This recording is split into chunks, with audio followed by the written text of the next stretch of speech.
കേന്ദ്ര സർക്കാരിൻ്റെ സാമൂഹ്യ സുരക്ഷ വയോജന പെൻഷൻ്റെ ഫണ്ട് നഷ്ടപ്പെടാതിരിക്കാനാണ് കേരളത്തിലെ ക്ഷേമ പെൻഷനുകൾ മുഴുവൻ DBTയിലാക്കുന്നത് എന്ന മുഖ്യമന്ത്രിയുടെ വിശദീകരണം ശുദ്ധ കളവാണ്. ഞാൻ മനഃപൂർവ്വം തന്നെ കളവെന്ന് പറഞ്ഞത്. സർക്കാർ ഉത്തരവിൽ ഇത് എഴുതി വച്ചിരിക്കുക. കേരള സർക്കാർ ഇത് സംബന്ധിച്ചുള്ള കേന്ദ്ര സർക്കാരിൻ്റെ ഉത്തരവൊന്ന് നാട്ടുകാരെ കാണിക്കണം. മുഴുവൻ ക്ഷേമ പെൻഷനുകളിലും DBT വഴിയാക്കിയില്ലെങ്കിൽ കേന്ദ്രവിഹിതം തരില്ല എന്ന് പറയുന്ന കേന്ദ്ര സർക്കാരിൻ്റെ ഉത്തരവോ കത്തോ ഏതെങ്കിലും ഉണ്ടെങ്കിൽ അതൊന്ന് പുറത്തുവിടണം. കേരളത്തിൽ 51 ലക്ഷത്തിൽ പരം സാമൂഹ്യ സുരക്ഷാ ക്ഷേമ പെൻഷനുകൾ വാങ്ങുന്നവരാണ് ഉള്ളത്. ഇതിനു പുറമെ ക്ഷേമനിധി ബോർഡുകളിൽ നിന്ന് പെൻഷൻ വാങ്ങുന്ന 9 ലക്ഷം പേരുണ്ട്. രണ്ടും കൂടി ചേർത്താൽ 61 ലക്ഷം പേര്. ഇതിൽ കേന്ദ്ര സഹായവും കൂടി അർഹതയുള്ളവർ വെറും 8 ലക്ഷമാണ്. അവർക്ക് വേണ്ടി കേന്ദ്രം തരുന്നത് നമ്മൾ 2000 രൂപ കൊടുക്കുമ്പോൾ 200 മുതൽ 300 രൂപ വരെയാണ്. 80 വയസ്സിന് മുകളിലുള്ളവരാണെങ്കിൽ 500 രൂപ വരും. ഇതാ സ്ഥിതി. 941 കോടി രൂപ ഒരു മാസം ക്ഷേമ പെൻഷനുകൾക്ക് കേരളം ചെലവാക്കുമ്പോൾ അതിൽ 917 കോടിയും സംസ്ഥാന സർക്കാരിൻ്റെയാണ്. കേന്ദ്രത്തിൻ്റെ വിഹിതം ഒരു 30 കോടി അത്രേ ഉള്ളൂ ഒരു മാസം. അതുകൊണ്ട് 2022 ഡിസംബർ വരെ സംസ്ഥാന സർക്കാർ ഈ കേന്ദ്രത്തിൻ്റെ വിഹിതവും കൂടി ചേർത്ത് എല്ലാവർക്കും നേരിട്ടങ്ങ് പെൻഷൻ നൽകുന്ന രീതിയായിരുന്നു. എന്നിട്ട് എപ്പോഴെങ്കിലും കേന്ദ്രത്തിൽ നിന്ന് കിട്ടുമ്പോൾ ആ പണം നമ്മൾക്ക് റീഇംബേഴ്സ് ചെയ്ത് കിട്ടും. നമ്മൾ കയ്യിൽ നിന്ന് ആദ്യം കൊടുക്കും കേന്ദ്രത്തിൻ്റെ വിഹിതവും. അതിപ്പോഴും കുടിശ്ശികയാണ്. 600 കോടി രൂപ വരെ കേന്ദ്രത്തിൻ്റെ കുടിശ്ശിക വന്ന വർഷമുണ്ട്. വെച്ചാൽ ഒരു വർഷത്തിലേറെ കുടിശ്ശിക വരുത്തിയ വർഷമുണ്ട്. ഇങ്ങനെ പോയിക്കൊണ്ടിരുന്നത്. 2023 ജനുവരിയിൽ കേന്ദ്ര സർക്കാർ ഒരു കത്തയച്ചു. അവരുടെ പണം DBT വഴി നേരിട്ട് കൊടുക്കണം.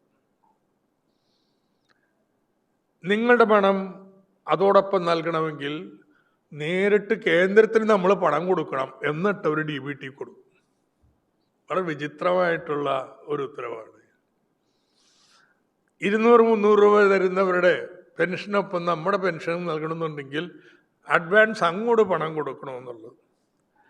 അവസാനം ധാരണയിലെത്തിയത് കേന്ദ്രത്തിൻ്റെ വിഹിതം അർഹതപ്പെട്ട 8 ലക്ഷം പേർക്ക് DBT വഴി നേരിട്ട് കൊടുക്കും. സംസ്ഥാന സർക്കാരിൻ്റെ ബാക്കിയുള്ള തുക എത്രയാണോ, 2000 രൂപയിൽ തികയാത്ത കുറവ് വരുന്ന തുക എത്രയാണോ അത് സംസ്ഥാന സർക്കാർ ഒന്നുകിൽ DBT വഴി കൊടുക്കും, അതല്ലെങ്കിൽ വീട്ടിൽ നേരിട്ട് കൊടുക്കും. അങ്ങനെയാണ് നടന്നുകൊണ്ടിരുന്നത്. 2023 മുതൽ ഒരു തർക്കം ഉണ്ടാക്കിയിട്ടില്ലെന്ന് കേന്ദ്രം സമ്മതിച്ച കാര്യമാണ്.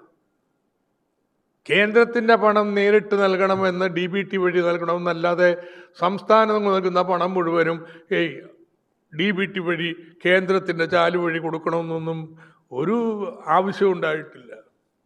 എപ്പോഴാ കേന്ദ്ര സർക്കാർ ഇങ്ങനെ ആവശ്യപ്പെട്ടത്? ഉത്തരവിറക്കിയിരിക്കുകയല്ലേ എന്ന് ധനമന്ത്രാലയം അതിന് വിശദീകരണം നൽകണം. എന്നാ കേന്ദ്ര സർക്കാർ ഇങ്ങനെ അറിയിച്ച പുതിയ കാര്യം. ഇതാണ് ഞാൻ പറഞ്ഞത്, കള്ളമാണ്. ഇല്ലാത്ത കാര്യം പറഞ്ഞ് ഒരു ജനവിരുദ്ധ നയം നടപ്പാക്കിയാണ്. ഒരു നരറ്റീവ് ഉണ്ടാക്കാൻ ശ്രമിക്കണത് എന്താണെന്നറിയാമോ? ഗുണഭോക്താക്കളിൽ നിന്ന് പ്രതിഷേധമൊന്നുമില്ലല്ലോ. പ്രതിഷേധം മുഴുവൻ മാർക്സിസ്റ്റ് പാർട്ടിക്കാണല്ലോ.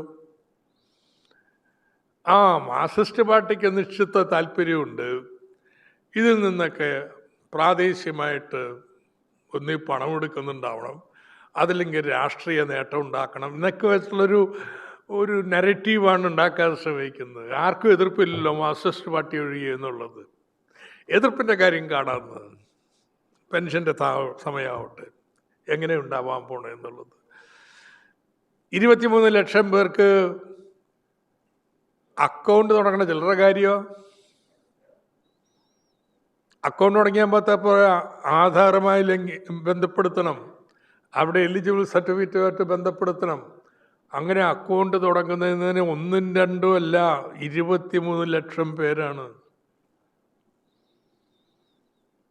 ആ 23 ലക്ഷം പേരിൽ ഭൂരിപക്ഷം പേരും 70 വയസ്സിന് മുകളിലുള്ളവർ. എങ്ങനെ ഇത് വന്നത്? കഴിഞ്ഞ ഉമ്മൻചാണ്ടി സർക്കാരിൻ്റെ കാലത്ത് ഒരു നേരും വ്യവസ്ഥയില്ലാത്തതായിരുന്നു നമ്മുടെ വയോജന പെൻഷൻ നടന്നുകൊണ്ടിരുന്നത്. ആർക്ക് കിട്ടി, എത്ര കിട്ടി, ഇതിനൊന്നും ഒരു കണക്കുമില്ല. കുറച്ച് പെൻഷൻ, കർഷക തൊഴിലാളി പെൻഷൻ പോലുള്ളവ പഞ്ചായത്ത് തദ്ദേശ ഭരണ സ്ഥാപനങ്ങൾ വഴി നേരിട്ട് നൽകും. ബാക്കിയുള്ളവ പോസ്റ്റ് ഓഫീസ് വഴി അയച്ചുകൊണ്ടിരുന്നത്.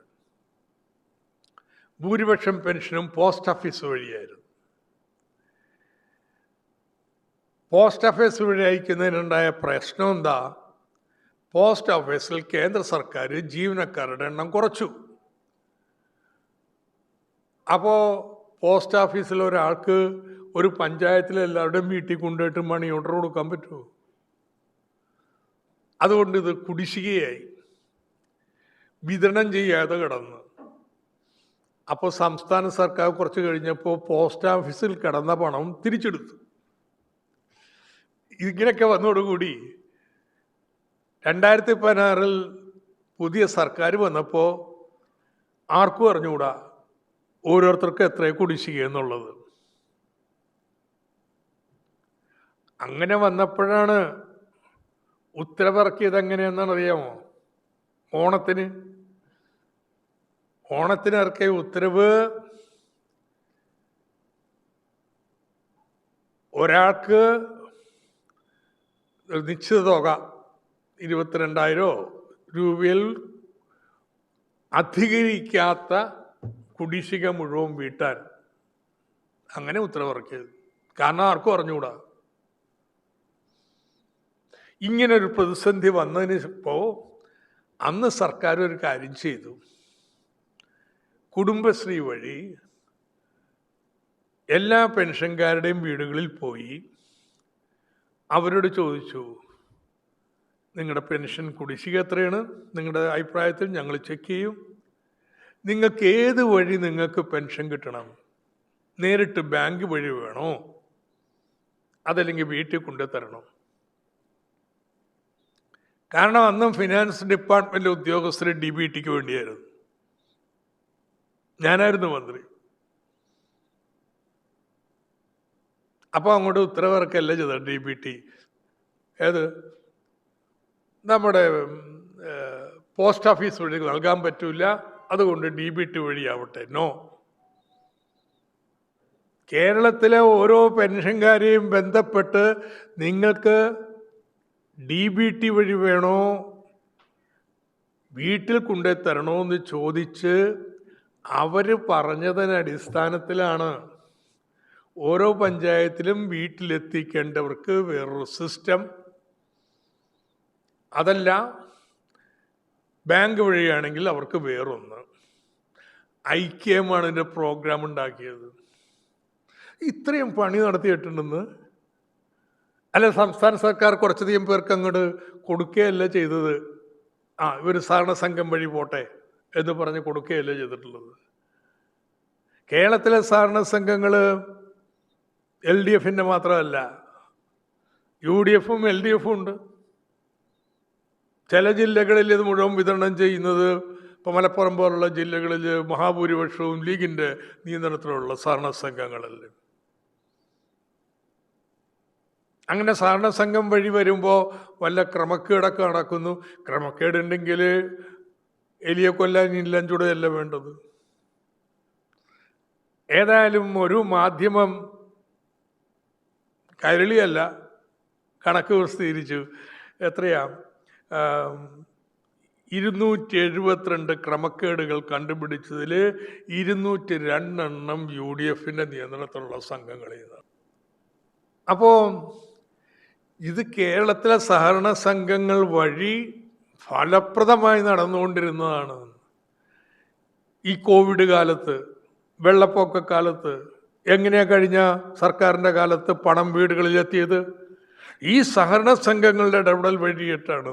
സഹകരണ സംഘങ്ങളെ കേരളത്തിൻ്റെ ഒരു കരുത്താണ്.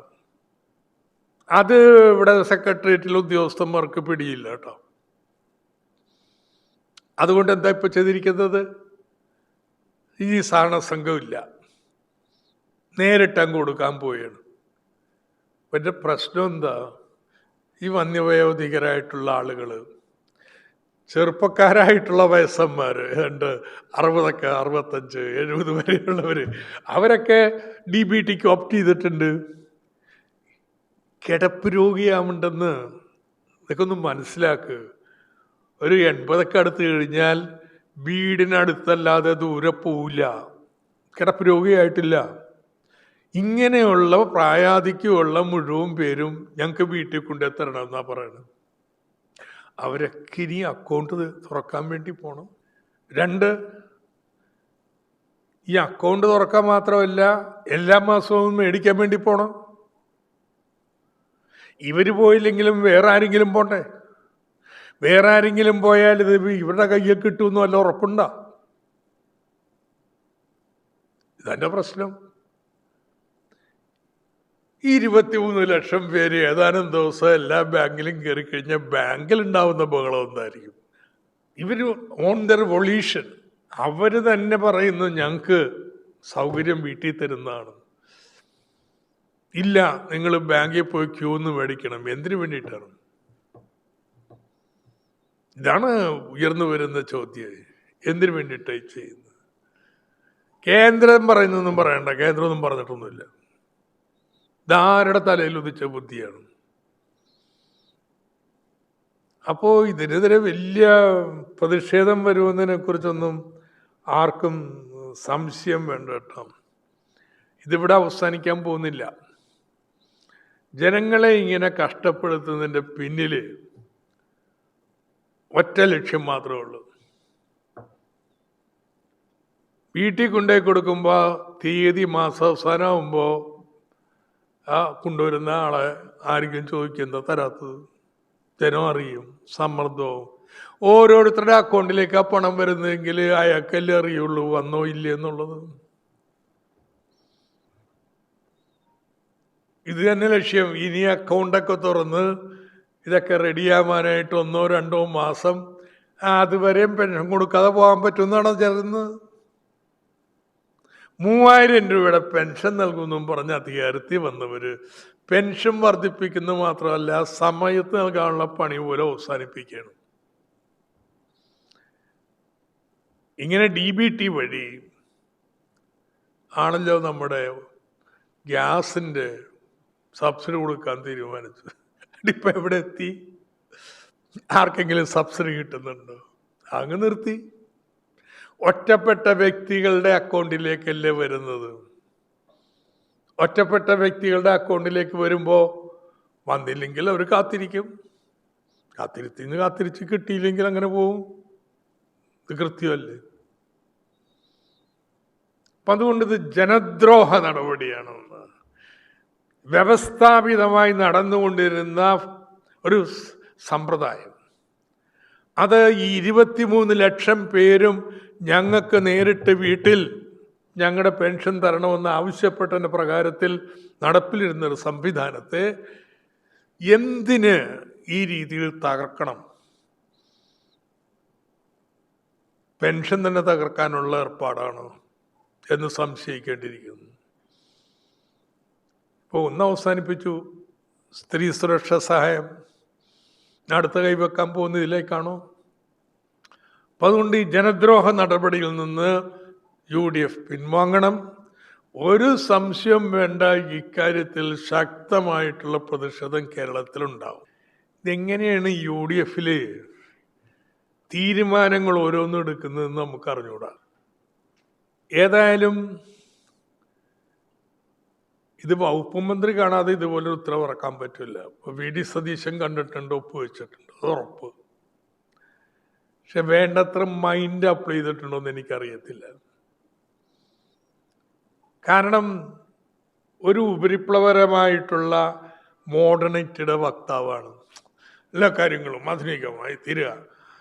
അപ്പോൾ DBT അത് നേരിട്ട് പണം അക്കൗണ്ടിലേക്ക് കൊടുക്കുന്ന, ഇടനിലക്കാരില്ല, ചോർച്ച ഒഴിവാക്കാം, ഈ നെറേറ്റീവാണല്ലോ കേന്ദ്ര സർക്കാർ ഉണ്ടാക്കുന്നത്. ഗ്യാസിൻ്റെ കാര്യത്തിൽ എന്താ കണ്ടതെന്ന് പറഞ്ഞു.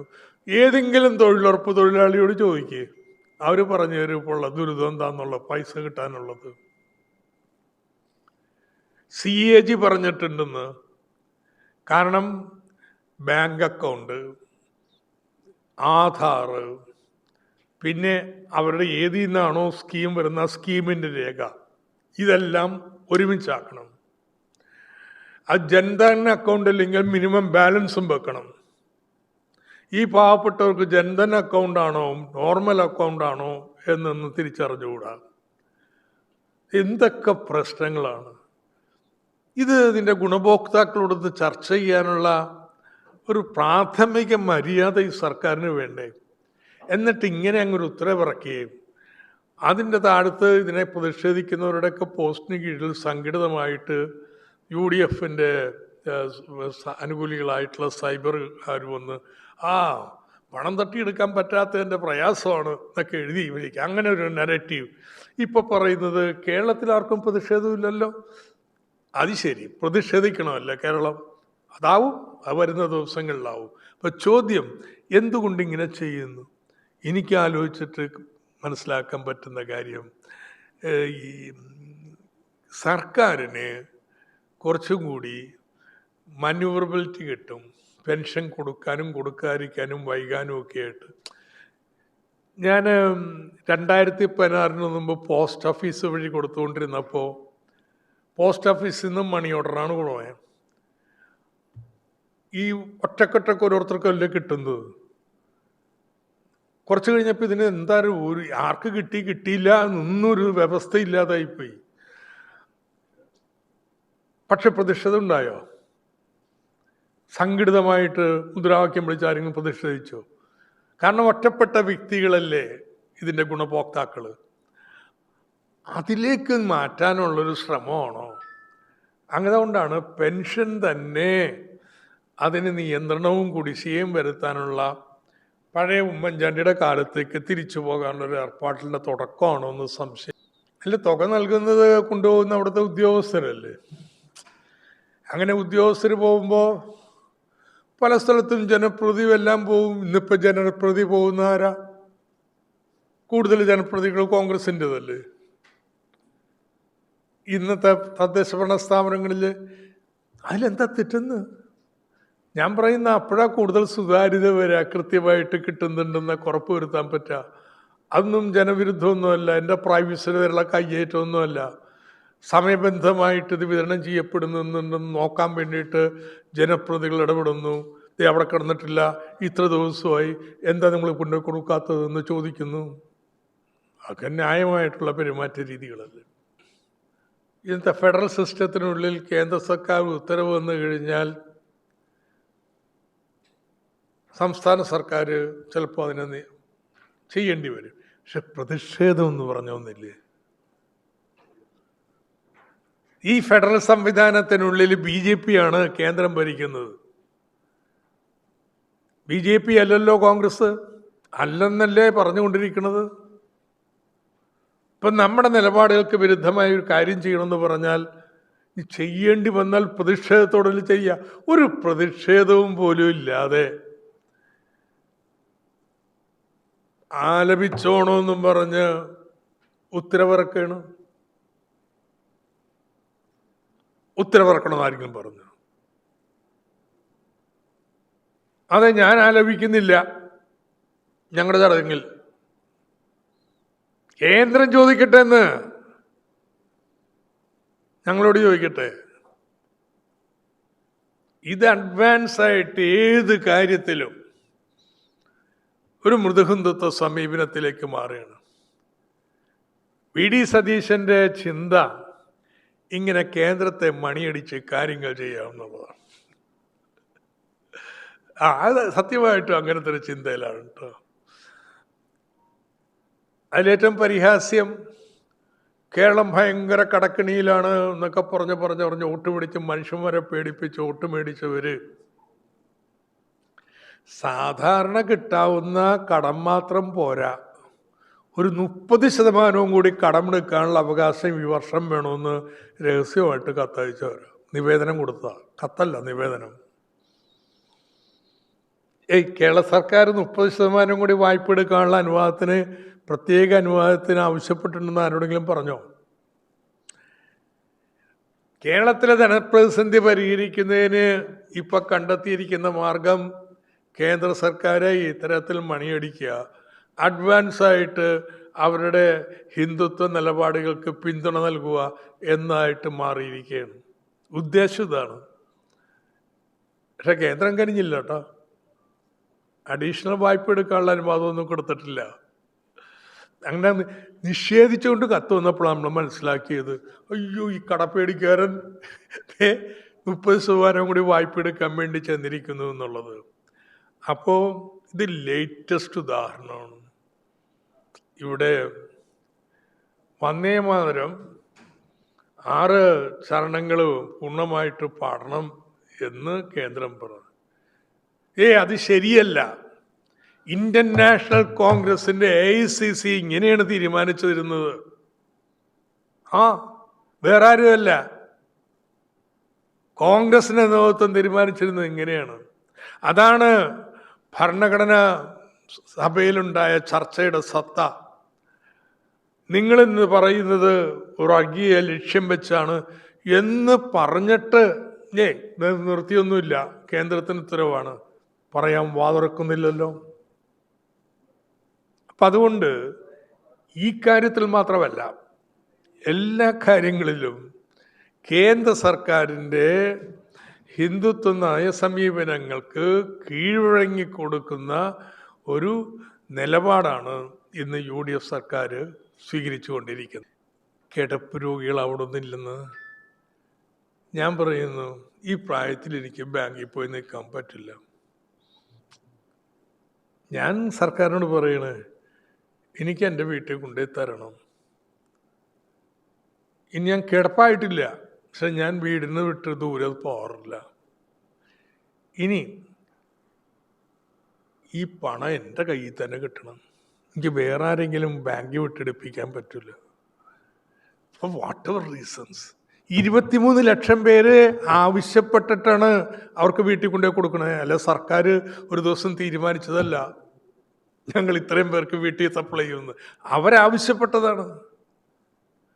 കേരള സർക്കാർ അവരോട് പോയി ചോദിച്ചു, നിങ്ങൾക്ക് വീട്ടിൽ കൊണ്ടുപോയി തരണോ അതോ ബാങ്കിലിട്ടാൽ മതിയോ? അവരുത്തരം പറഞ്ഞു, എനിക്ക് ബാങ്കിലിട്ടല്ല വേണ്ടത്, വീട്ടിൽ കൊണ്ടുപോയി തരണം. ഇത് റദ്ദാക്കാനായിട്ട് അവരോടൊരു വാക്ക് പറയണ്ടേ? അവരുടെ ഒരു അഭിപ്രായം തേടണ്ടേ? ഇതൊന്നും ഇല്ലാതെ ഒരു ദിവസം ഒരു രാഷ്ട്രീയ നേതൃത്വം ഒന്നും പറയുന്നില്ല, ഒരു ഉത്തരവിറങ്ങുന്നു. മനോരമ വിഷനിൽ വന്ന വാർത്ത ഞാൻ പറഞ്ഞ് 272 ക്രമക്കേടുകൾ കണ്ടുപിടിച്ചു. 202 UDF ഭരിക്കുന്ന തദ്ദേശ ഭരണ സ്ഥാപനങ്ങളിൽ നിന്നാണ്. നല്ല തക്കതായ ശിക്ഷ കൊടുത്തു കഴിഞ്ഞാൽ അവസാനിക്കും. അപ്പം നിയമം ലംഘിക്കപ്പെടുന്നു എന്നുള്ളത് കൊണ്ട് നിയമേ മാറ്റാൻ പോയാൽ അങ്ങനെയാണെങ്കിൽ എന്തെല്ലാം മാറ്റി. ആ ഒരു എലിയെ കൊല്ലാൻ ഇല്ലം ചുടുന്നൊരു ഏർപ്പാടുണ്ടാക്കും. എലിയെ തൂവും. പക്ഷെ നമ്മുടെ ഇല്ലവും പോവും. അതാണ് പ്രശ്നം. ഇവിടെ വയോജനങ്ങളാണ്, അവർക്ക് നമ്മൾ ധനസഹായം നൽകുമ്പോഴേ അവരുടെ അഭിലാഷം എന്ത് എന്നുള്ളത് കൂടി നമ്മൾ കണക്കിലെടുക്കണം. അതിൽ ഒരു 20 ലക്ഷം പറഞ്ഞു, ഞങ്ങൾക്ക് ബാങ്ക് വഴി മതി, ബാങ്ക് വഴി. 23 ലക്ഷം പറഞ്ഞു, ഇല്ല ഞങ്ങൾക്ക് വീട്ടിൽ കൊണ്ട് തരണം.